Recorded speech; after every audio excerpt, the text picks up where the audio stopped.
भाई जावा।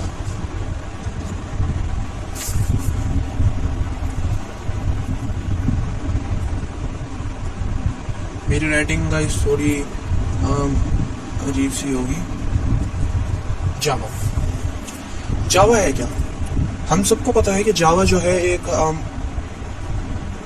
Programming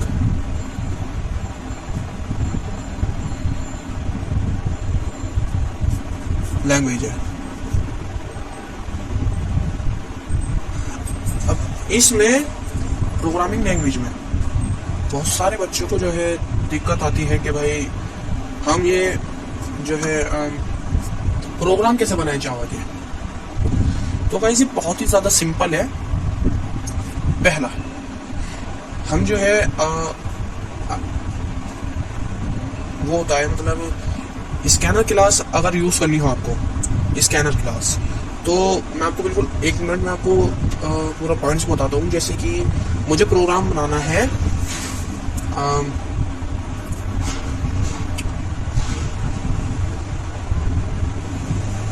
right Java programme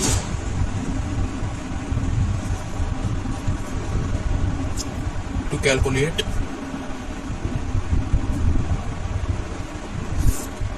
area of rectangle. अब ये ऐसा क्वेश्चन आ गया भाई एग्जाम क्वेश्चन पेपर में, write Java program to calculate area of rectangle. हम जो है रेक्टेंगल का एरिया निकालने का बस फॉर्मूला क्या होता है? Length into breadth. यही तो आपको पता ही होगा कि जब हमें कुछ चीज़ अपनी तरफ से इनपुट करनी हो, जो हमें खुद इनपुट करनी हो, उसमें हम स्कैनर क्लास का यूज़ करते हैं। और अगर स्कैनर क्लास का यूज़ करेंगे तो हम उसमें इंपोर्ट स्टेटमेंट यूज़ करते हैं। तो फर्स्ट हम इंपोर्ट स्टेटमेंट लिखते हैं, इंपोर्ट जावा डॉट यूटिल डॉट। इस बात का गाइस ध्यान रखना कि जब भी हम स्कैनर क्लास का यूज़ करते हैं तो स्कैनर का एस कैपिटल आता है। Import Java dot यूटिल dot scanner. इसके बाद आपको जो है अपनी जो भी क्लास का नेम है उसके बाद लिखते हैं हम क्लास। क्लास का नेम आप कुछ भी लिख सकते हैं, लेकिन वो जो है उसमें गैप नहीं होना चाहिए। तो मैं जो है XYZ लिख देता हूँ। अब XYZ, तो इसमें मतलब XYZ मैंने क्लास का नेम रख दिया है। फिर हम इसके बाद जो है एक ब्रैकेट लगाते हैं कुछ इस टाइप का। गाइस मैं भी इतना प्रोफेशनल नहीं हूँ उसे मतलब समझाने के लिए, लेकिन मैं पहले फर्स्ट टाइम जो है यूट्यूब पे वीडियो बना रहा हूँ। तो अगर वीडियो अगर आपको पसंद आ रही है तो गाइस लाइक कर देना और शेयर कर देना। तो import Java dot यूटिल dot scanner के बाद आपको जो है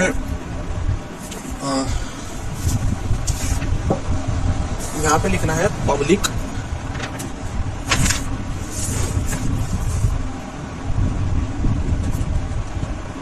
static void main string args। और ये मैंने सेमीकोलन लगा दिया। अब बात का ध्यान रखना गाइस, जब भी हम पब्लिक का स्टेटमेंट ये स्टेटमेंट लिखते हैं लास्ट में कभी भी सेमीकोलन नहीं आता पब्लिक स्टेटमेंट में, कभी भी नहीं आएगा। फिर हम एक और ब्रैकेट लगा देंगे। अब गाइस हमें देखिए इसमें हमें लेंथ ब्रेथ गिवन नहीं है, तो हम इसमें खुद इनपुट करनी है। तो मैंने क्या कहा था, जब खुद इनपुट करता है तो स्कैनर क्लास का यूज होगा, स्कैनर क्लास। इस वजह से हमने ऊपर import Java dot यूटिल dot scanner लिखा था। यहाँ पे लास्ट में सेमीकोलन भी लगा दिया। सेमीकोलन गाइस हमेशा लगेगा, क्लास में नहीं लगने का और पब्लिक स्टैटिक स्टेटमेंट नहीं लगने का है। तो मैंने क्या बताया था, स्कैनर क्लास। तो ऐसे लिखते हैं स्कैनर। ये गाइस याद करने की चीज़ है ये, जी हाँ, स्कैनर। और यहाँ पे आप SCN और स्कैन कुछ भी लिख सकते हैं, लेकिन इसका स्कैनर का S कैपिटल हमेशा बनेगा, बाकी का हमेशा स्मॉल बनेगा, नहीं तो एग्जाम में आपके मार्क्स कर सकते हैं। Scanner scan equal to new scanner. फिर गाइस आपको लगा देना है ब्रैकेट। जी हाँ गाइस, ब्रैकेट ऐसे। उसमें लिख देना है सिस्टम। सिस्टम का भी गाइस एस हमेशा कैपिटल होगा, सिस्टम डॉट इन। ये हो गया सिस्टम डॉट इन गाइस, हमने ये कर दिया। फिर गाइस आपको जो है फिर इसमें लिखना है हमें, जैसे कि लेंथ अब इनपुट करानी है, तो इनपुट कराने के लिए हम system dot out dot print L का यूज करते हैं। तो पहले हम लेंथ इनपुट कराएंगे अपनी तरफ से, इसमें system dot system dot output dot print L. Oh guys ये आउटपुट गलती से लिख दिया गाइस मैंने, सॉरी। ये system dot out dot print L. फिर हम एक और ब्रैकेट लगाएंगे और इन्वर्टेड कोमास लगाएंगे। अब ये इन्वर्टेड कोमास हम किस लिए लगा रहे हैं वो मैं अभी आपको बताऊंगा। फिर हम इसमें लिख देंगे एंटर लेंथ। हमने सेमीकोलन लगा दिया, मैंने बताया था खाली इसमें नहीं लगेगा, बाकी सब में लगेगा। फिर हमें गाइस प्रोग्रामिंग लैंग्वेज में बहुत सारे जो है इंट डेटा टाइप यूज होते हैं, जैसे कि इंट, डबल, ये डेटा टाइप होता है। इंट का मतलब होता है कि आप इंटीजर में वैल्यू रख रहे हैं, इंटीजर में, और डबल में टाइप होता है आप पॉइंट में वैल्यू रख रहे हैं। अभी बहुत सारे डाटा टाइप है, लेकिन अभी मैं जो है आपके दो के बारे में बता रहा हूँ।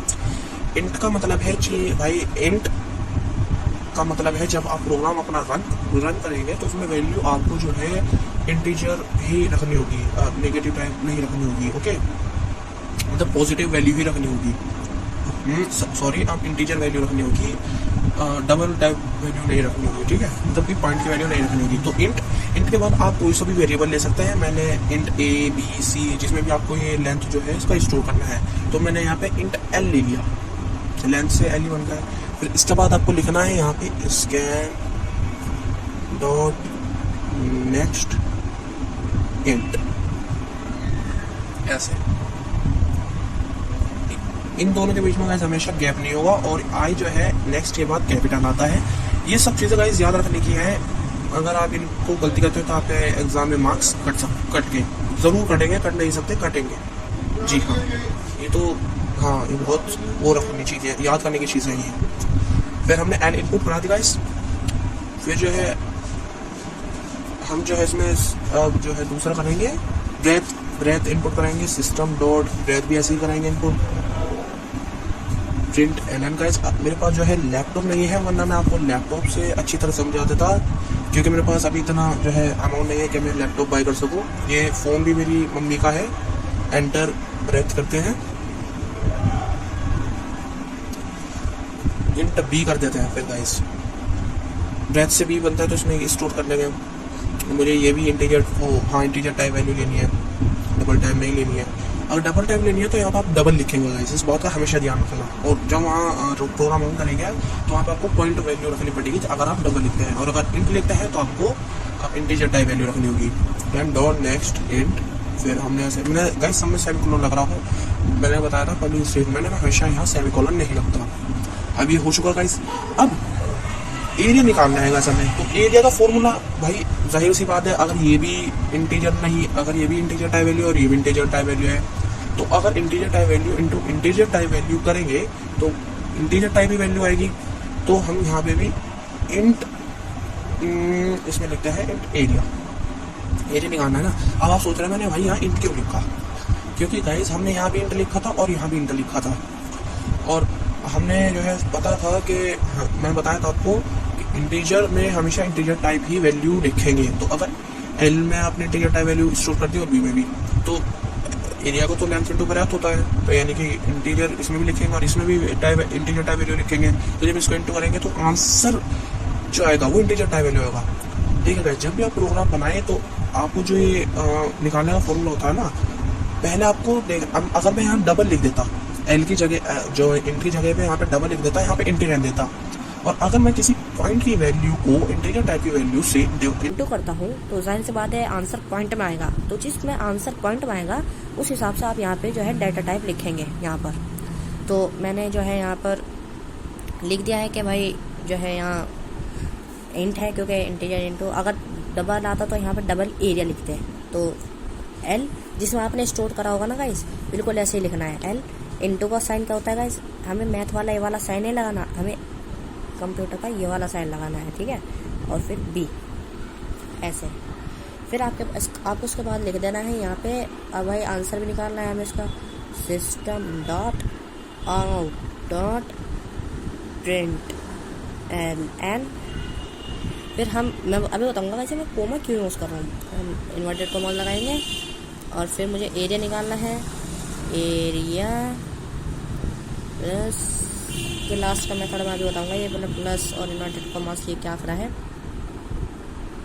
देखिए गाइस, मेरा प्रोग्राम गाइस बन गया है। चाहे तो आप इसको रन भी करेंगे तो आपका रिजल्ट जो है बिल्कुल सही आएगा। इस मेरे पास जो है लैपटॉप नहीं है, वरना मैं आपको दिखाता, क्योंकि मैंने बताया जैसे कि आपको बाई करने के लिए मेरे पास इतने अमाउंट नहीं रखा है। तो देख सकते हैं गाइस यहाँ पे जो है एरिया है, ठीक है। अब एरिया में इन्वर्टेड कॉमा लगाया इक्वल टू प्लस एरिया। इसलिए जो सॉरी गाइस, ये इन्वर्टेड कॉमास ना गाइस, इन्वर्टेड कॉमास जो है इस टाइप का होता है, ये स्ट्रिंग टाइप वैल्यू होती है, स्ट्रिंग टाइप वैल्यू। इसका मतलब ये होता है कि जब आप प्रोग्राम को रन करोगे तो ये जो प्रोग्राम होगा ना, जितना आपने इन्वर्टेड कॉमास में करा है ये उतना का उतना डायरेक्ट प्रिंट कर देगा। अब जैसे कि आपने 4 + 5 होता है, ये तो हमें सबको पता है कि 4 + 5 9 होता है। लेकिन अगर मैं 4 + 5 और यहाँ पे ऐसे कर दूँ ना, तो ये 4 को डायरेक्ट प्रिंट कर देगा, ये ऐड वैड नहीं करेगा, इसको डायरेक्ट ही प्रिंट मतलब एज इट इज उतार देना। तो इसका आंसर जो है ना ये आएगा फिर, अगर ये है तो राइट गाइस। तो इसलिए ये एरिया का और ये प्लस का निशान जो लगता है ना गाइस, ये प्लस का निशान सेपरेट करने के लिए होता है, ये सेपरेट, ताकि ये एरिया जो है इसके साथ मिक्स ना हो, सेपरेट रहे, ठीक है। तो होप कि आपको समझ में आ गया होगा, और अगर आपको नहीं आया तो गाइस आप कमेंट लिखिए, मैं अपनी और कोशिश करूँगा कि अच्छे से समझा पाऊँ, क्योंकि गाइस ये मैंने बताया कि मैं पहली बार बना रहा हूँ वीडियो, और जो है मेरे पास कैमरा कुछ नहीं है, मैं फ़ोन से बना रहा हूँ, जिसकी रैम भी 2 GB है। तो आप लगा ही सकते हैं अंदाज़ा कि मेरे पास वाइट बोर्ड भी नहीं है, वरना गाइस मैं आपको वाइट बोर्ड पर समझा देता। इसलिए समझा रहा हूँ क्योंकि गाइस जैसे मुझे खुद भी इसमें दिक्कत आई है, तो मैंने देखा कि यूट्यूब पे गाइस इसकी इतनी वीडियोस नहीं है जी।